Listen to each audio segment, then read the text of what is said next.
প্রধানমন্ত্রী তারেক রহমানকে ভারত সফরে নিতে উদগ্রীব হয়ে আছে মোদী সরকার। এ নিয়ে নানান কূটনৈতিক অঙ্ক কষছে দুই দেশ। শেখ হাসিনার প্রত্যর্পণ থেকে তিস্তার পানি, সীমান্তের উত্তাপ থেকে বাণিজ্য জ্বালানি, আবার এসব কিছুর আড়ালে চীন বাংলাদেশ সম্পর্ক। তবে ঢাকার বার্তা স্পষ্ট, দিল্লির পথে পা বাড়ানোর আগে চাই কিছু দৃশ্যমান প্রাপ্তি, যা তৈরি করবে সফরের অনুকূল পরিবেশ। এ বিষয়ে সময় নিয়ে হলেও ভারতের ভাবা উচিত বলে মনে করেন বিশ্লেষকরা। শাকিলা করিমের রিপোর্ট। প্রধানমন্ত্রী তারেক রহমানের সম্ভাব্য ভারত সফরের আলোচনায় এখন দিন তারিখ নয়, অনুকূল পরিবেশ তৈরির প্রশ্ন।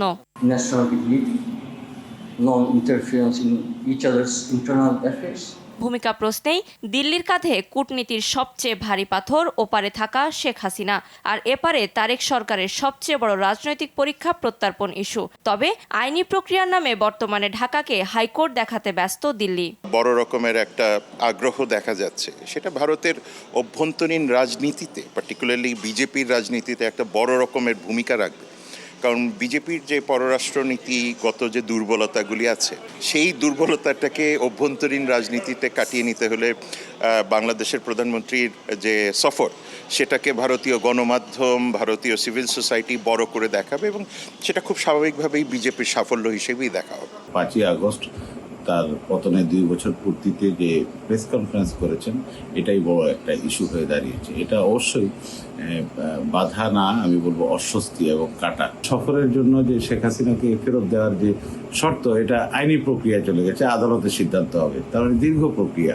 শেষ পর্যন্ত প্রধানমন্ত্রী দিল্লি গেলে তিস্তা চুক্তি নিয়ে দীর্ঘদিনের অচল অবস্থা ভাঙার চেষ্টা করতে পারে ঢাকা, আদায় করতে পারে সীমান্ত হত্যা বন্ধের প্রতিশ্রুতিও। পানির বিষয়টা রয়েছে, পুশিনের বিষয়টা রয়েছে, এবং পররাষ্ট্র মন্ত্রণালয় তো বারবার শেখ হাসিনার ফিরে আসার বিষয়টাকেও তুলে ধরছে।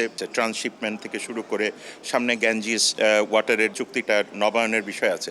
সুতরাং এগুলি সব কিছু মিলিয়ে যে সমন্বিত একটা এজেন্ডা তৈরি করা, সেই এজেন্ডাটা তৈরি করার জন্য সেটা মনে হয় বাংলাদেশ সুনিশ্চিত হতে চাচ্ছে। টেবিলে না থেকেও আলোচনায় থাকবে চীন। বাণিজ্য ও জ্বালানিতেও বাংলাদেশের স্বার্থ স্পষ্ট।